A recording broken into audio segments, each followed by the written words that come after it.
Good morning. Today is September 3rd on Thursday, and I am Steve Weber, and I am the host of the American Gumption morning show being broadcast on Spirituality Gone Wild. So grateful to my broadcast partners, Spirituality Gone Wild, Debbie G, and the rest of the gang, and the host for allowing me to share this platform with all of them. Lots of great shows. And one of the things that I talked about when I first started was that I wanted to have the other hosts come on a regular basis and do little teasers, 2 minutes, like what's happening on their show. So still getting that together. Hasn't happened yet. This is week number 5, but we're gonna eventually make that happen. So anyway, today we have a great guest, Sarah Elkins, and she is the author of Your Stories Don't Define You, How You Tell Them Will, How You Tell Your Story. So I read this book. It's brand new. It came out in May. And I've known Sarah for about 4 years from our connections in Montana. And it was just really great when I saw this book. I ended up getting it and reading it cover to cover. And it's really one of those, if you have consciousness in your mind, and if you are aware of the thoughts and the subconscious thoughts that you have, and you want to get better at it, this book is a must read, because it's really, it helps you get in touch with the stories that we tell ourselves, both in our mind and, more importantly, the stories that come out of our mouth that we speak to others. So we'll get into that with Sarah today. Coming up tomorrow, we have Bettina Carey. We're going to welcome her back to the show. Bettina was here about a week and a half ago, and next Wednesday on the 9th of September, there is the all-day We Empower You conference, virtual seminar. And Bettina was ahead of the game as far as virtual goes. She did her first one 3 months ago. And so we're going to talk about that event coming up on Wednesday, We Empower You. So that'll be tomorrow. Tentatively on Monday, I know that's Labor Day, but I'm planning the broadcast because Earl Pova is a guy who lives in the Pacific Northwest, actually in British Columbia, and he lives on an island. And so we've tried to get him on, and the connection just didn't work with his broadcasting, but he's going to be in Vancouver. And so I said, let's just do the show on Monday. So that's tentative. If I cannot finalize and get Earl on the show, then I will not do a broadcast on Monday on Labor Day. So that's dependent. Next Thursday, we have Sue Phillips, a fragrance and scent expert. That is going to be a great interview. And I do have tentative plans for Tuesday and Wednesday in alignment with the We Empower You conference. So don't have a definite that I can announce today, but that's all coming up. All righty. So today our monologue is going to be about Forrest Gump, the storyteller. That's kind of tying in with what Sarah is going to talk about in Storyteller. But Forrest Gump was a storyteller. And I have a movie life lesson to share with you, which is a pretty cool thing. And it's the number one life lesson from the movie. So I had last year, I created 94 life lessons from the movie Forrest Gump. And it was in honor of the 25th anniversary. I did a countdown, 1 lesson per day, started in March of 2019, went up to July 6th, 2019, the 25th anniversary. And the movie came out in 1994. So I said, hey, 94 life lessons. Could have had more, but had to cut it off at 94. Anyway, the number one life lesson is the one I'm going to have tie in with today's thing. So, all righty. So that's what we have planned coming up for the next few days, and also for our show today. So, all righty. Getting just organized here. Let's see. What's today? What is today, everybody? It's Throwback Thursday. And you know what that means.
All right, Throwback Thursday. We always take a trip back in time. The opening theme is pictures from my childhood and from with the family, and then the closing theme, which will be coming up in just a minute, is all about the Forrest Gump year. So this year we're going to go back to 1996, and we're going to, in fact, go to the very day that it all began professionally for me on March 29th, 1996. There I am sitting out in front of the Bubba Gump Shrimp Company in Monterey. It was my very first day on the job.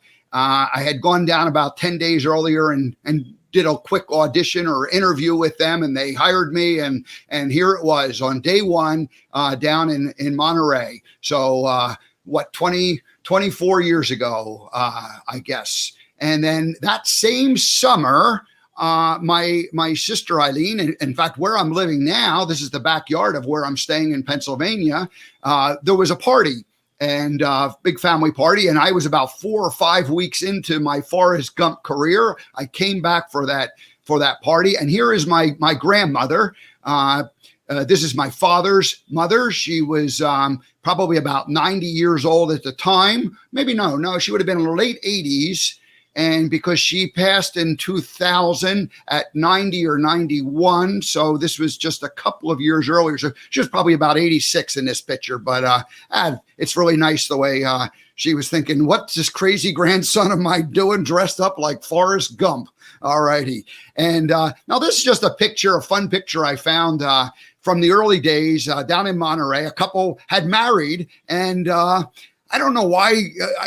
I'm not 100% sure if I remember the story, but they were walking by, or maybe they even came and had their reception at the restaurant, or came in and had a meal at the restaurant, and they came out and they wanted their picture with Forrest Gump. And I, of course, wanted to have my picture made with them. And so that was kind of cool. This last photo is just a year or two after when it all started. This is probably about 1998. And this is, I know, in San Francisco. I recognize the backdrop. But this woman had this cute little baby, and it felt like I was a politician, holding babies, kissing babies, and making people smile. But anyway, that was just such a cute little girl that I thought we would do it. All righty, that's it. That's Throwback Thursday.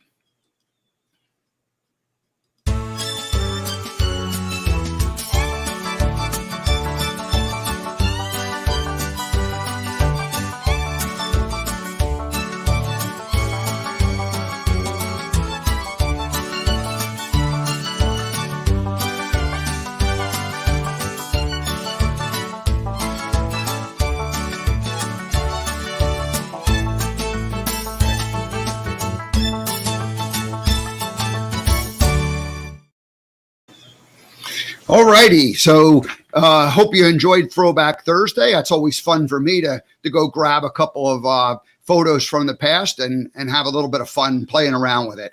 All righty. So let's dive right into our life lesson from the movie, and also our monologue, because once our guest Sarah gets here, we're going to have a great conversation about storytelling. So here is the number one scene from the movie Forrest Gump. When I did my countdown last year, it's called "Life is Like a Box of Chocolates." Life is like a box of chocolates. You never know what you're going to get. Hi, I'm Steve Weber, and here is the number one scene from the movie Forrest Gump. I created this video series of 94 of the best scenes and life lessons that celebrate the movie's 25th anniversary. I selected this scene as number one because it's the most memorable line and the signature line for the entire movie. My mama always said life was like a box of chocolates. You never know what you're going to get. In this opening scene, Forrest, for the first time, mentions the famous line his mother taught him. My mom always said life was like a box of chocolates. You never know what you're going to get. Chocolates all look similar on the outside. What's inside of a chocolate is a mystery. It's uncertain. It's a surprise. We don't always get the flavor we want. Life is a mystery. Life is uncertain. Life gives us no guarantees. it's like a box of chocolates. You never know what you're gonna get. Here's the thing, we get to choose. We get to choose whatever chocolate we want, and we get to choose whatever life we want. We do not always get exactly what we hope for, but we still get to choose. It takes gumption to be responsible for your choices. In fact, that's my definition of gumption. Being responsible for your thoughts, for your actions, and for your interactions with others. Do you want to be more Gump-like? Choose wisely. And remember, life is like a box of chocolates. You get to choose the life you want. Let's learn to live our lives with gumption.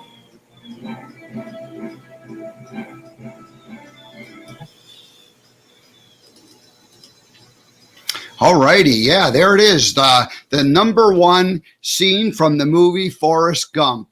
Life is like a box of chocolates. You never know what you're gonna get. And that brings us to our monologue for today. Forrest Gump was a storyteller, and that movie, if you look at the timeline of it, it doesn't really come into the actual current moment until he gets up off of the bench and runs down and sees Jenny in her apartment. And that happens in the last, 15 minutes of the movie. So the entire movie up until that point is a flashback of all the scenes from Forrest's life, his childhood, his high school years, going to college, playing football, the army, meeting Bubba, playing the ping-ponging, and then, of course, shrimping days, retiring, coming back home, and after Jenny visits him and then leaves, running across America for 3 years, 2 months, 14 days, and 16 hours, finally getting tired, stopping, going back home, getting a letter from Jenny, and there he is now on the bench with the letter, about to go meet Jenny, and that's when it comes into real life. So his entire life is a flashback. The whole entire movie is a flashback of his life, and he is the storyteller. And I think that's a pretty good lesson for us today, because Sarah's going to talk to us about storytelling, and Forrest was a great storyteller. He had a choice to, he could have sat there and said, the kids picked on me, and nothing good ever happened to my life, but he told it in a way that was empowering and that actually worked for him and helped him to, frame it in a way that he was able to go from one chapter to the next chapter to the next chapter, because he never considered himself a victim. He took responsibility for his thoughts, for his actions, and for his interacting with other people. And it was really a beautiful way to tell it. So as we get into the storytelling portion today, it's kind of important to remember that the whole movie, Forrest Gump, is a perfect example of storytelling, and how a good storyteller can not only be entertaining, but also empower their own life to go forward. So I just thought that tied in really nicely with our message today. There was a tagline from the movie that said, or not a tagline, but an advertisement in the original trailer that, the movie poster, and it said, "The world will never be the same once you've seen it through the eyes of Forrest Gump." The world will never be the same once you've seen it through the eyes of Forrest Gump. And really, that was storytelling at its best, because he had the ability to tell his life story in a way that empowered him. Now, of course, it's fiction. It was a movie, but, it was so well done that we want to believe that, hey, we all feel like we know Forrest, and we feel like we know him because the stories that were told are all stories that we can relate to in our own lives and empower us. So that's probably all I want to say about that. That's all I want to say about that, to use another line from the movie. But it's just life is like a box of chocolates. You never know what you're going to get. I always say that in a way. Okay, the great line from the movie: life's like a box of chocolates. You never know what you're going to get. Great line for a mama to tell her 5-year-old boy who's getting bullied at work or school and, doesn't understand what's happening. And she says, "Oh, Forrest, life's like a box of chocolates. You never know what you're going to get." It's an analogy, but it allows a young boy to imagine, oh, well, chocolate box, surprise, different types of candies inside. You don't know because they're all covered and disguised on the outside, so you don't know what the result's going to be. But most kids like chocolate, and so hey, if life's like a chocolate box, we can always find the good in it, no matter which flavor it is. Now, over the years, I've let that evolve, and my own version of that is life's like a box of chocolates. You get to choose whatever one you want. You get to choose whatever chocolate you want, and you get to choose whatever life you want. So that's it. It's Forrest Gump is a great storyteller. Now I'm looking into the green room and I see that our guest Sarah has arrived. And Sarah, are you back there? Is everything cool? You're ready to come on board and join us? I hope so. She's giving the thumbs up. All right, I'll have the kindly American Gumption morning show team escort her and bring her from the green room into the actual studio room. I see her walking down. She's getting closer and closer, and she is ready to join us. Good morning, Sarah. Good morning, Steve. Welcome.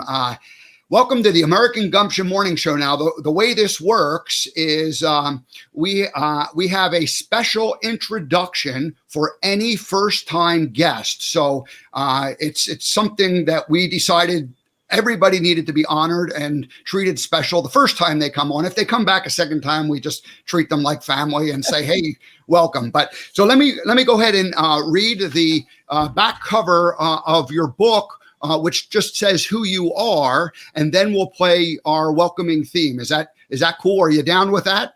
I'm down. All righty, good. So Sarah Elkins is an expert communicator, storyteller, connector, successful podcast host. There we go. We're going to put her up on screen. And a Gallup certified strengths coach, which I actually know all about. I've taken the strengths tester or 2 or whatever it's called. And that was a fun thing to do. Anyway, Sarah's many years in public service at the local, state, and federal levels of government, and her work in a variety of industries, including hospitality, retail, and music, have contributed to her success as a storytelling and communication coach, performer, writer, and speaker with Elkins Consulting. Her innate ability to help others reveal the personal stories that contribute to their damaging internal messages and relationship challenges is truly remarkable. So with that, we're going to play the welcoming theme for our all first-time guests get to hear this.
Have you ever had a marching band welcome you onto a show before, Sarah?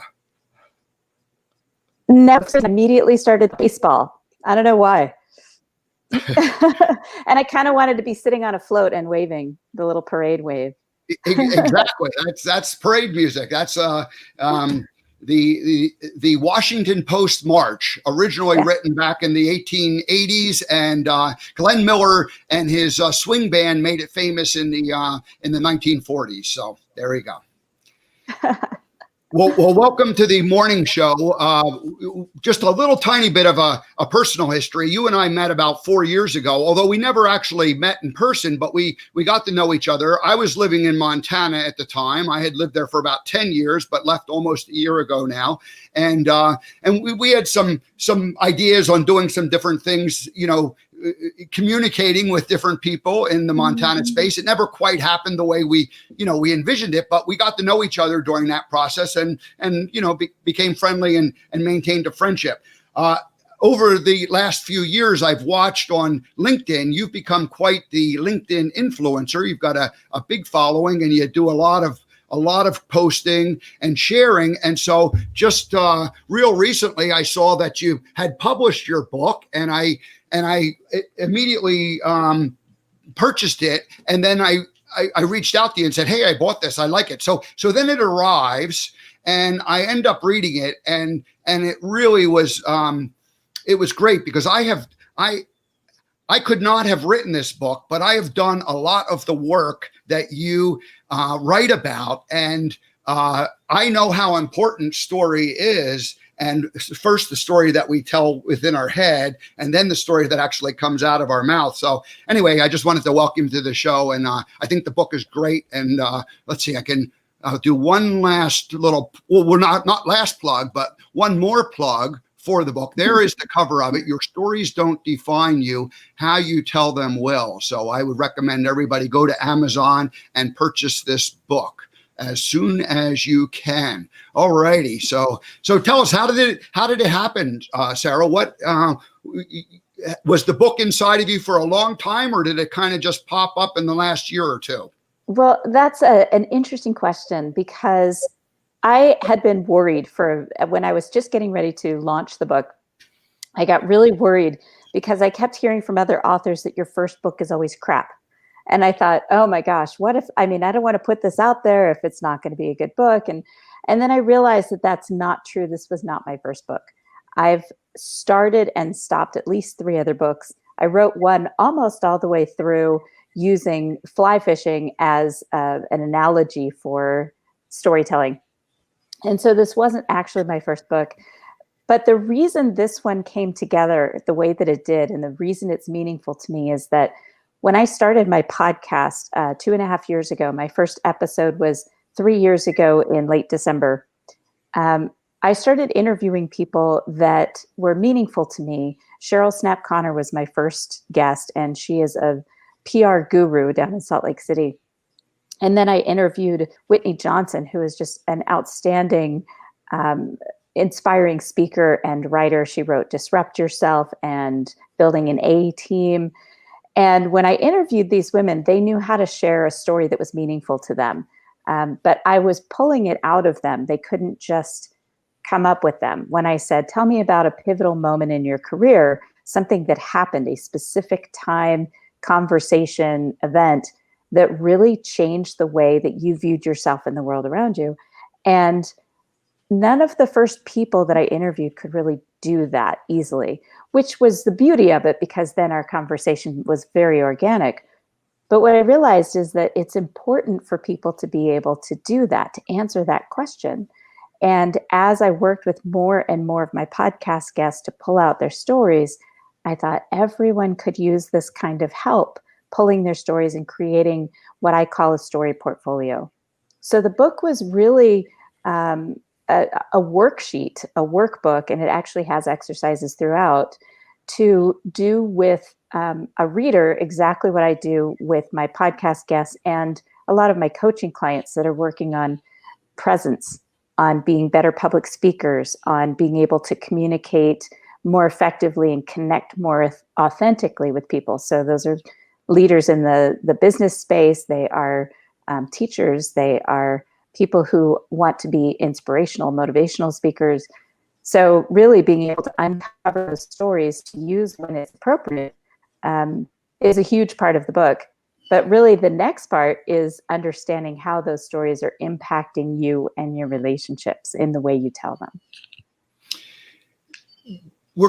I have several questions I want to ask about the book itself, because I after I read it, I went back and I kind of could remember certain pieces. So we'll talk about them, but just tell us a little bit more about your podcast too. We don't want to distract us from doing it, but I want to hear how it started and, what it's evolved into today, because I think you're up to about 140 episodes or something like that. So yeah, good call. Today or Tuesday of this week was the 140th episode. So good remembering. That was an accident. The podcast was a happy accident. I started a conference a few years back, and one of the things that I wanted to do at the second conference was to have a panel hosted by my friend Neil Hughes, who's in the UK, and he was so excited to come to the conference. I said, well, if you're going to be there, I'd like for you to help host something, a session in it. And so he hosted a panel about building your brand, all the different platforms that you can use, the media that you can use to build your brand. And we had a couple of authors. This is long before I wrote and published my book. We had a couple of authors that had published their books in different ways. Either they had self-published, or they had used a hybrid publisher, or they had gone through traditional publisher. We had a woman who was really building her brand through video on LinkedIn and YouTube. Her name is Amy Blaschka. She's a phenomenal human. And we had Neil, who had started his brand using a podcast. And when we were first planning this panel, I asked if he would be willing to donate his time to help somebody launch a podcast. And that way, at the panel, they'd have real experiential knowledge for the group, that they could really ask questions about how they started it, what pitfalls to avoid, the things that went really well, what you do differently. So they'd have something really solid to work with, somebody who had just gone through this process and was taking notes. And Neil agreed to that. And so I invited a couple of people that I knew were interested in starting podcasts. They had mentioned it to me directly. And I presented this incredible offer to them. I said, this is a huge opportunity to be able to start your podcast for free. And they turned me down. And I was shocked. Why would you turn down this awesome gift? And of course, they had good reasons, but it was things like, I just don't have time. I can't take on another project. This isn't something I can do right now. I don't really, I thought about it. I don't really want to do it. And when I told a friend of mine on LinkedIn that had happened, and I was so discouraged and disappointed with these people that had said they wanted to start it. And he said, well, you're a professional performer, musician, storyteller. Why wouldn't you take that opportunity? I thought, oh my gosh, he's right. I don't have time. I can't take on another project. But especially because I was planning and promoting an event. But I took it on. And Neil is an outstanding service provider. He continues to work with me to edit and produce my episodes every week. And I actually I recommend him if you're thinking about starting a podcast, because he has options of either just getting you started or continuing to work with you so that you can actually sustain it. So it's not all you every week. So that's how my podcast started. And I called it Your Stories Don't Define You, How You Tell Them Will, which is the same as my book title. And I did that because I was working with a coaching client who has a disability. And her comment to me was, I don't want to be defined by my disability. And I thought, I totally understand that. I wouldn't want to be defined by something that doesn't represent me as a human. It's just one part of me. And I said to her, well, it's not what you say to people. It's how you say it. It's how you present the story of your disability. It's not the disability itself. And all of a sudden that line came into my head. It's not your story, but how you tell it. So that's a perfect segue into my first question, specifically about the book, and that's the perception gap. People have in their mind, they believe what they're thinking is, and have been thinking for a long time, is the truth. And so they don't recognize that it's really just somehow they got this idea a long time ago, and then but they can modify that same exact story and tell it in a different way. So just talk about the gap, the perception gap that you talked about at the beginning of your book. Sure. I realized pretty early on that how I was being perceived was not necessarily how I thought I was being perceived. I was in my early 20s and somebody said something about what I was like in high school. And it was almost the polar opposite from how I saw myself in high school. And I thought, how did they get that idea?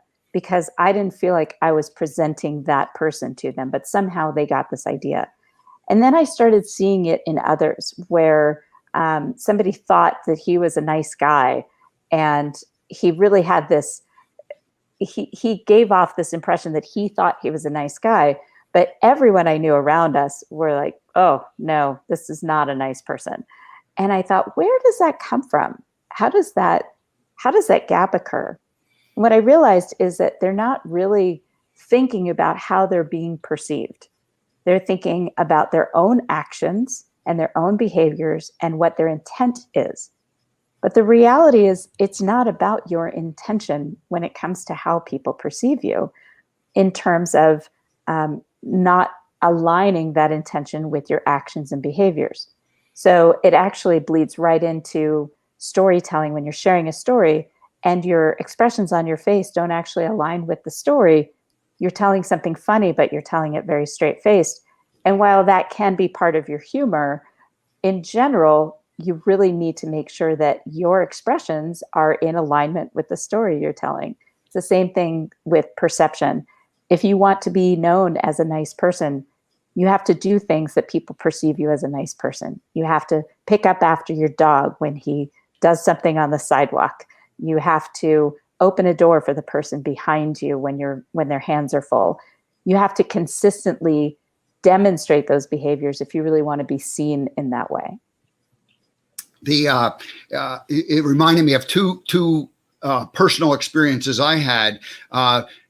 My third principle of Gumption is graciousness, and I remember I had a moment when I was after working one day at the Bubba Gump restaurant, sitting on the bench talking to people for 5 straight hours, and I go into the restaurant, I change into my street clothes, put a hat on, and I'm in the restaurant. Or I'm in the bar area of the restaurant, and I'm kind of, off in a corner, just eating my meal because you're, pretty hungry at that point.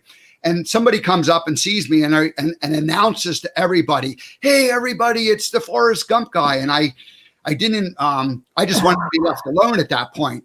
And as afterwards, and I might have given like a dirty look or something. I don't, I'm not proud of exactly what happened at that moment. And what happened though, as I drove home, I went, oh my gosh, if I'm going to be like perceived as this nice guy, as gracious, and gracious is my word for the third principle of Gumption, how we interact with others. Gracious is a 24/7 job. It's not something that you can be gracious and kind like from 9 to 5, and then or when you get home, it's like either you are or you aren't. So anyway, I had that. That was my perception awakening moment myself. So I love that. And I'd like to riff off of that a little bit, because I heard the beginning of this episode when you were talking about the stories that people told about Forrest. I don't know if you were really aware that what you were saying was that a lot of how we end up being defined is by the stories people tell about us. And so if that guy said, yeah, he was a really good actor, but boy, in the end, he was kind of a jerk, then that's going to be your reputation. It's not going to be all the beauty that you put out there. It's going to be the one thing that somebody said about you, that story was sticky. Mm-hmm. And on the opposite end of that, when I went to give a presentation at a workshop, about 300 people in the room, and I got to sit in on the first keynote. And he told a story about somebody else that was so beautiful. It was about how generous he was. And he didn't use those words. He just told a story about this person. So when I did this breakout session a few hours later, I asked the students that I was working with, these are AmeriCorps and Vista young adults, not students, young adults who are serving our communities. And I said, so did you hear this guy's name? I said his name, and they all kind of nodded. I said, what do you think of that person? And the words that came out were legacy words. Like, he was so gracious, he was so generous, and I said, but those weren't the words that the speaker used. How do you know this about him? And one of them repeated the story that the keynote speaker told Mm. about this person. And I thought, oh my gosh, there is no better definition or example of your personal brand at work. That's great. It's not just what's in our head. It's the words that come out of our mouth, and they're really in alignment, because what comes out of our mouth usually, gets birthed into our head at some point and repeated over and over 1,000 times in the head until they actually start to come out. And another a friend from LinkedIn yesterday posted she posts these little 20-minute or 20-second like tidbits each day, and she said somebody said was in a meeting and someone said, bad things are always happening to me, and it was like she was incredulous that, like, why would you announce that? Why would you tell that story about yourself? Because it, the law of attraction and self-fulfilling prophecies is going to catch up with us. So I'm a big law of attraction fan. So that's, I think, partly why your book really resonated with me, because it all is, it's like we get to attract what we want to. And so the stories are really defining who we want to be. Mm-hmm. Yes, absolutely. So you another really interesting thing that the book, you talked, everybody knows Simon Sinek and the, what's your why? And I read the book and I was never able to, his book, and I was never able to get my why. And you did a pretty good job of unpacking that and talking about how you had to discover your how in order to understand your why. And I have been like in about a 10-year journey of trying to get to my why. And it's kind of like, feels like it's finally coming together by doing what I'm doing. And so anyway, talk a little bit about when you said it's not only your why, it's also your how. What did you mean by that? You just lit me up, Steve. I love that you found that part so resonating, because I've heard from so many people this discouragement about finding their why. And it's because there's so much, it's kind of hyped up. Like there's all this pressure to find your why. And I don't get into, I'm not a particularly touchy-feely person. The topics that I help people with are pretty personal, but I'm not touchy-feely, so to speak. I don't know if that makes any sense, but I struggled with finding my why, but I didn't put a lot of pressure on myself because I just don't go there. It's just not that important to me. But what I realize is that it is important to some people, and particularly people who need a reminder about how to behave so they are in alignment with how they want to be perceived. And that's where the why comes in. If you know what your deepest motivation is in your life, the legacy you want to leave when you're gone, if you know what that is, it can help you adjust your behavior to be that person. It can help you when you're about to make a decision that might not be so considerate for the people around you, when you're about to behave in a way that might impact others in a negative way. And so I understand that that is an important part of people's journey, finding that ultimate motivation. As my friend Kimberly Davis says, you're super objective. By the way, another great book is Brave Leadership by Kimberly Davis. She talks about your super objective, which is like your why, but it's action oriented. And to me, as a non-touchy-feely person, action is really important to me. And in the Strengths Finder, just as an aside, my top 2 strengths are strategic activator. I don't have empathy in my top strengths. I don't have a lot of relationship building strengths in those top 5 or 6. So my strategic activator wants me to do something. And when I started looking back at what I do, what I actually take action on and how I do it, and the ultimate results of those actions, that's when I uncovered my why. I realized that when I'm in a room drawing out the stories of others, guiding them to see where their patterns are and where they can use certain stories to connect more authentically with people, that's when I realized, okay, that's the action I take. So why do I do that? Why does it matter? And I came back to the idea that relationships matter, that they are the ultimate goal. They're the ultimate demonstration of love and satisfaction and happiness in your life. And so the better your relationships, the more satisfied and happy you'll be, the more we'll improve our communities overall. And that's how that came about. It's all about making the world a better place at this point. We with everything that's changed in the last few months, it's been, to me, it's like this huge opportunity for us to just realign ourselves into who we really, more of who we are, and let go of all the stuff that we were influenced to believe who we are. And so we'll see what happens. It's interesting. It's all in the middle of this change. It's that pivot moment that we don't even know what's going on at the moment, but it's all pivoting. And so exactly. I touched on this before, but I have a note and I want you to respond. So the internal stories, and then that generates the self-talk, and I gave the example of bad things always happen. The person saying bad things always happen to me. Obviously not a story we want to be telling people. No. Well, that is a big one. Bad things always happen to me. And what I would encourage, if I were coaching that person, what I would encourage them to do is start generating a story portfolio. Start writing about those bad things that happen, but reframe them. So for instance, in the book, I talk about in 7th grade, my best friend saying something really cruel to me. And so that created this image in my head that I held on to for a long time. But the way that I reframe it is I think about what I learned from it. I think about how that impacted me in positive ways later on. And as I mentioned with this woman that didn't want to be defined by her disability, I said, tell a story that defines you by your resilience. So when you talk about, rather than saying bad things happen to me, you can say, oh, this morning I woke up and my washing machine was leaking all over my floor. It was a big mess. So thank goodness I happen to know my plumber lives just down the street from me. And I was able to give him a call, and he came over right away and he helped me. And it's still a mess, but I feel like I had the resources to deal with it. And suddenly my laundry room floor is very clean now. Yeah.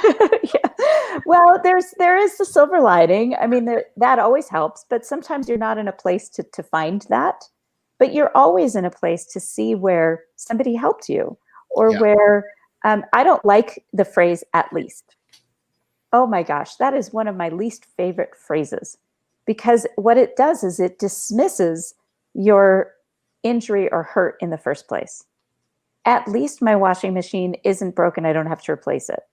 Yeah, but you're still dealing with ruined floors, possibly. You're still dealing with possibly not having a washing machine for a week. None of those are easy things. So when you say at least, you're diminishing the frustration that you're experiencing. And I think you should give yourself some grace and be frustrated for a little while. But when you tell the story, talk about how you fixed it. Stop talking about the frustration. The way that I describe it is, when you have a story that's 10 minutes long, only 10 to 15% of it should be about the struggle itself, the damage. The rest of it should be how you got out of it. In 2009, I did a year of personal development work and self-reflection, and I identified a multitude of stories during that year that I knew were important pieces of it. At the end of that year, I kind of went, oh, I just want to go live my life. And I kind of moved on from the work that I had been doing with myself and through this organization. So then in 2013, I went back and revisited it. And I had this huge breakthrough moment, because all of those stories that I had identified but didn't quite understand suddenly fit together, and I understood them in the way that they had been on a subconscious way, dictating the way things kept occurring in my life. And the long and short of it was that there was a 30-year-old and a 40-year-old story that were essentially buried because they were painful experiences, but then bringing them out into the light and sharing them, and then reframing them in a way that, you saw the good that came from them. It was very liberating. So I was able to relate to what you wrote about, in the whole story process. And you also talked about processing experiences and the fact that some of these things like take a long time to kind of figure out. They don't just, like our initial reaction isn't necessarily a very good or the accurate reaction or what you think it means. And you gave some examples of how certain stories, it took you a couple of years to process them. Would you like to share something about that? Sure. A couple of years ago in 2018, my husband and I were invited to go and play music in France. We had 2 gigs scheduled in southern France. One was in the mountains in the Pyrenees in Bière, and the other was in Provence in a little town called Égalière. And it was 2 weeks of kind of moving around, a little bit of, actually a lot of stress, and it was kind of hot. And so we were carrying gear the whole time, which when we've traveled before, we generally don't carry our gear with us. And so things are lighter. And I mean that physically and emotionally. And so it was kind of stressful. We had other musicians that were supposed to join us at the gigs and ended up canceling at the last minute. So we had to have this other person show up at the last minute. Were we going to have a bass player or not? It was very stressful. And so during the time, of course, we did our best to enjoy where we were because it was this phenomenal place with amazing food. And we got to drive around this rented car. And we went to the beach a couple days in Montpellier because I needed the decompression time. And we got to see beautiful sights. When we got back, we were dealing with some really difficult things in our family with one of our boys. And so I didn't have any time to really think about what we experienced and what I learned from it. I didn't have time to, as I call, process. Some people call it marinating, but I didn't have time to really think about it. And so my mind kept going to the negative. And that's our MO. That's your brain at work. Your brain immediately goes to the negative because that's what it looks for. And that's why gratitude journals work so well, as you start looking for positive things.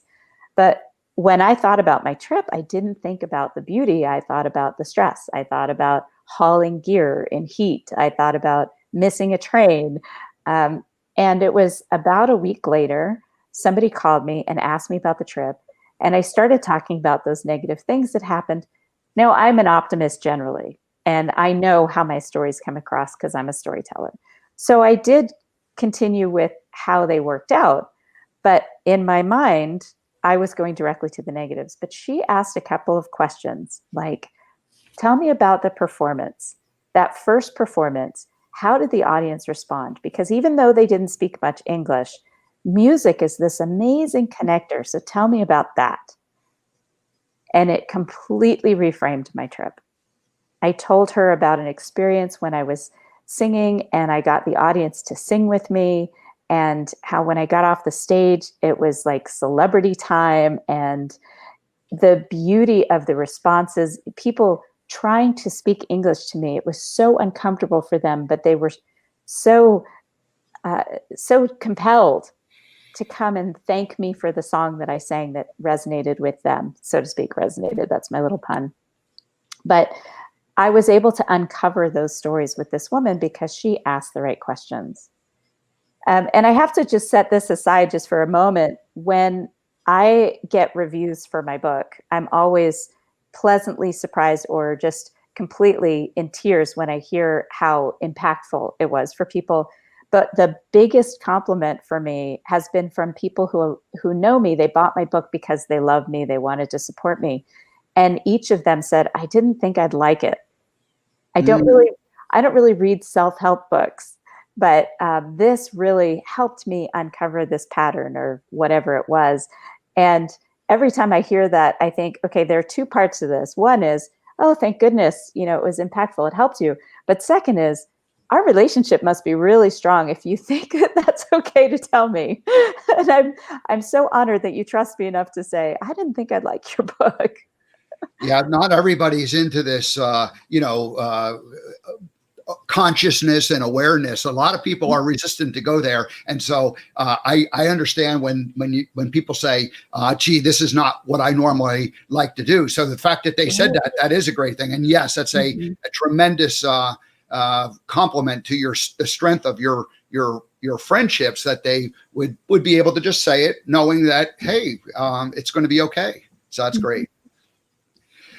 The last point I want to touch on is, and this is really the area that I love the work, and I started the American Gumption Project a year ago in theory, and then my American Gumption morning show started just about, well, this is the 5th week, and so it was only the beginning of August, and but really what I'm interested in is pivot points in people's lives, the moment where something happens that they change. And of course, I put a lot of things against the backdrop of the movie, and Forrest Gump was this perfect example of someone who pivoted beautifully from one chapter to the next. Now, of course, it was the movie, and they couldn't show the messiness that normally surrounds a pivot moment, and the fact that there's multiple things happening in your life simultaneously, but there are these moments that really change us. And you said that we're not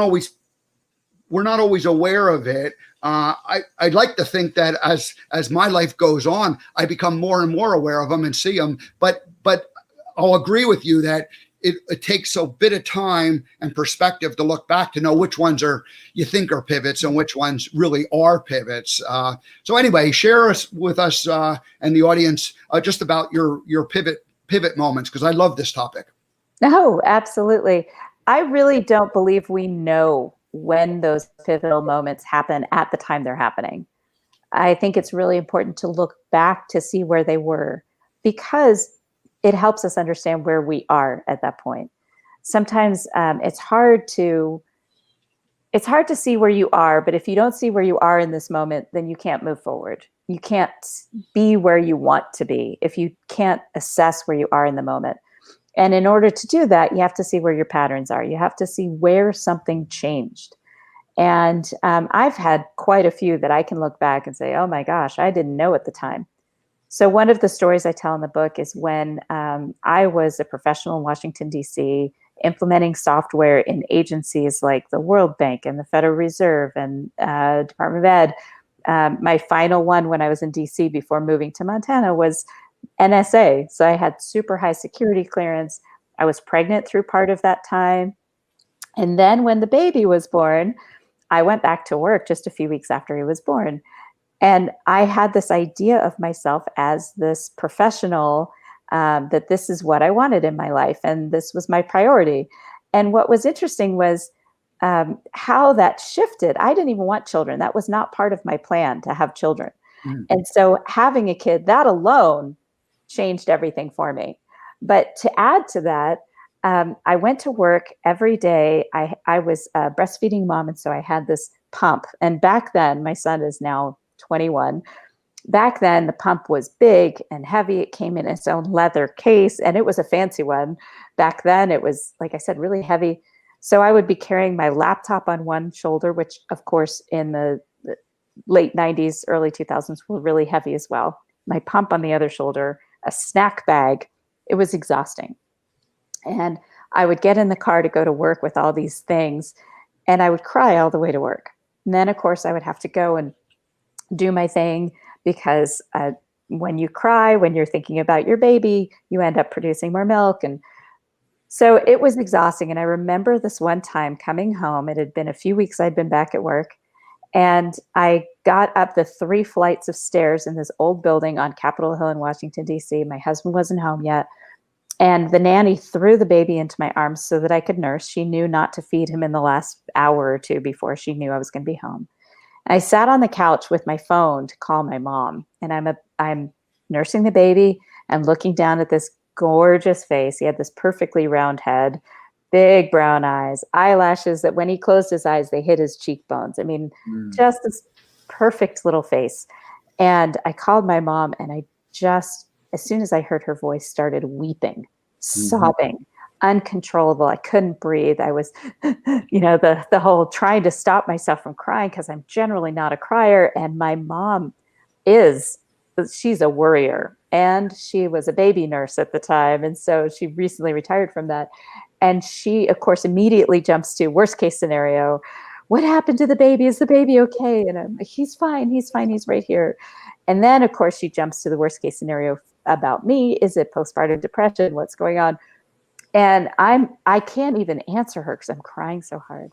Mm-hmm. And she said, Sarah, please tell me what's wrong. You're scaring me. You're freaking me out, I think were her words. I can't remember exactly. And I finally got myself together, because now as a mom, I know how awful that is to be scared about your child.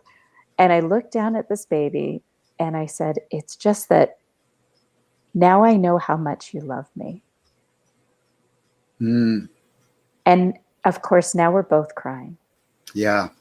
And it was within a week of that my husband was offered a job in Montana, where I would drop my salary completely. He would take a $10,000 pay cut, but we'd be in a place where I could be with him more, and his dad could be with him more, because the lifestyle here is very different.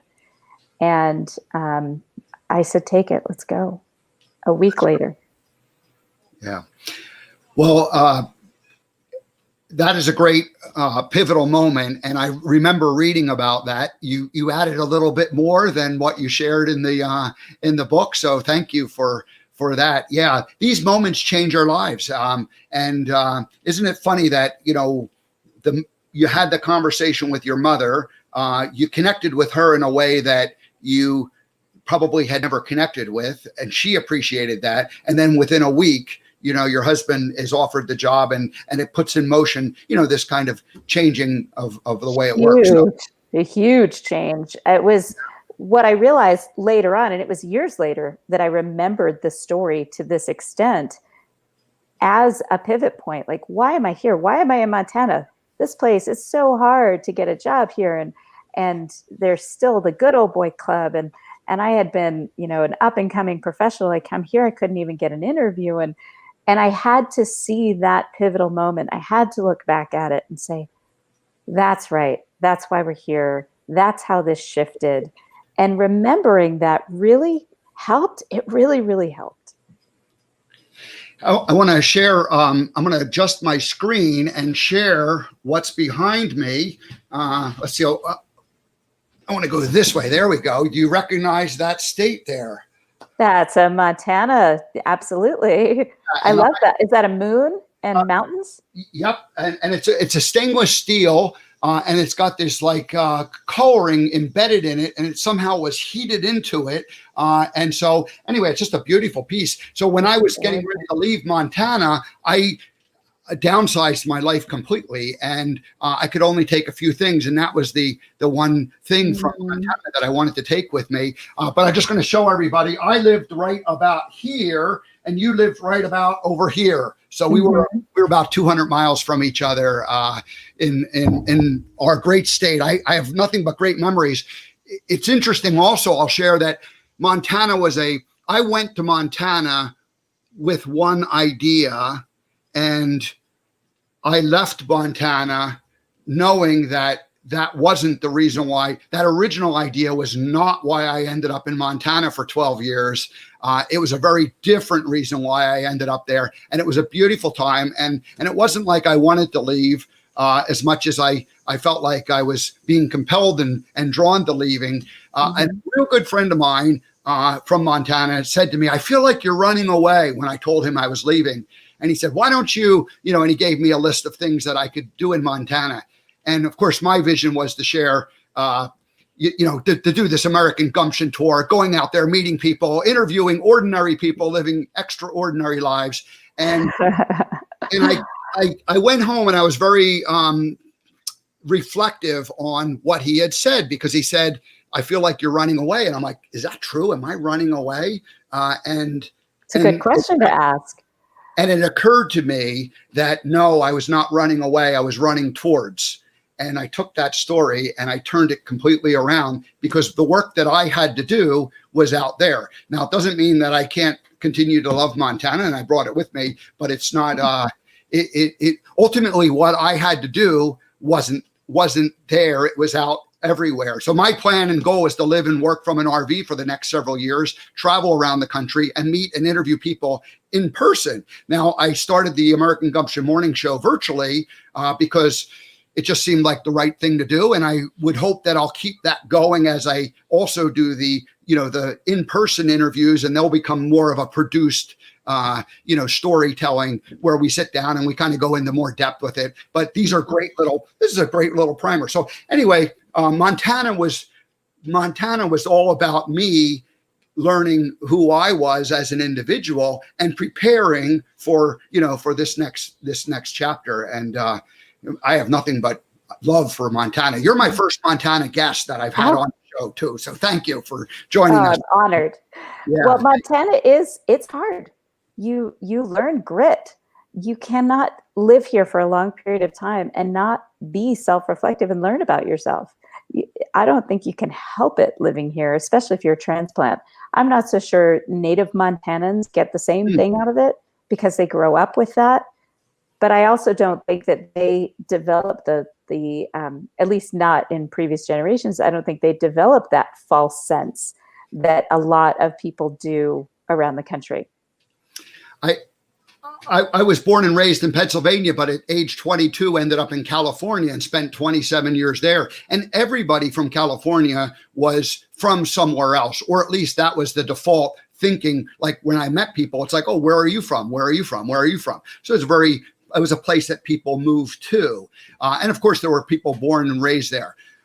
Then I went to Montana and I lived in the Bitterroot Valley, and the same kind of a thing where people living in the Bitterroot Valley, I just default thought, where are you from? Because that was a place that attracted people to come who wanted to come to Montana and live.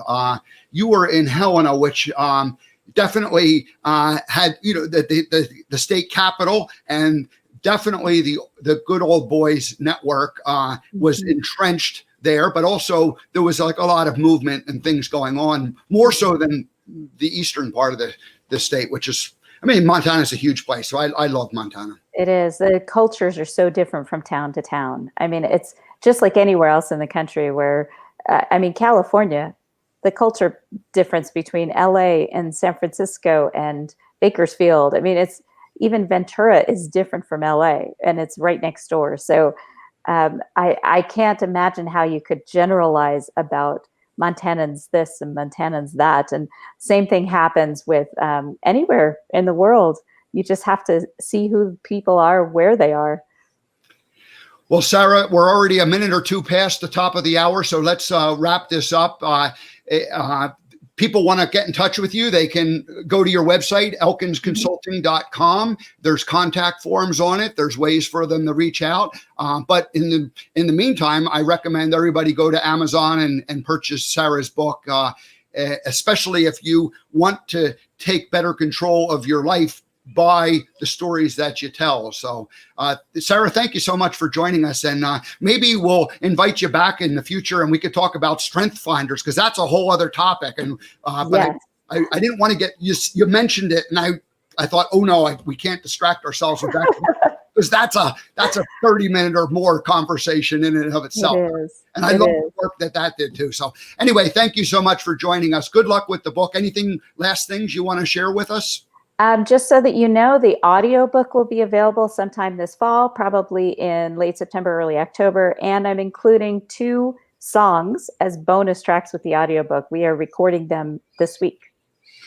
The other thing I should share with you is that Spirituality Gone Wild is multiple hosts are music people. So I might have to introduce you to some of our other hosts who would want to have you come on and talk about the musical portion of what you're doing. So that sounds wonderful. Yeah. Well, very good. Sarah, thank you so much for joining us today. Please come back and join us. And everybody go out. One last plug. Go out and definitely purchase Your Stories Don't Define You. How You Tell Them Will. Don't just purchase it, read it. That's really where the value of it is. So, all righty. Well, Sarah, thank you again for joining us. And we welcome back someday to the American Gumption Morning Show. Thank you so much. All righty. I'm still learning how to control these buttons. My goodness. There we go. All right. Well, I've shared the story multiple times where StreamYard, which is the platform, has all these buttons and you have to do it automatically without thinking about it. And so I start thinking about it and I start pushing buttons and crazy stuff happens. All righty, everybody. Well, that wraps up our show today. Tomorrow we have Bettina Carey. We're going to talk about next Wednesday, September 9th, We Empower You conference. Tentatively, Earl Pova on Monday, on Labor Day. We'll see how that goes. If he can get the connection to work. If he's not available, I won't do a show. And we'll have guests all next week too. So anyway, that's it. Everybody have a great day. We'll see everybody tomorrow.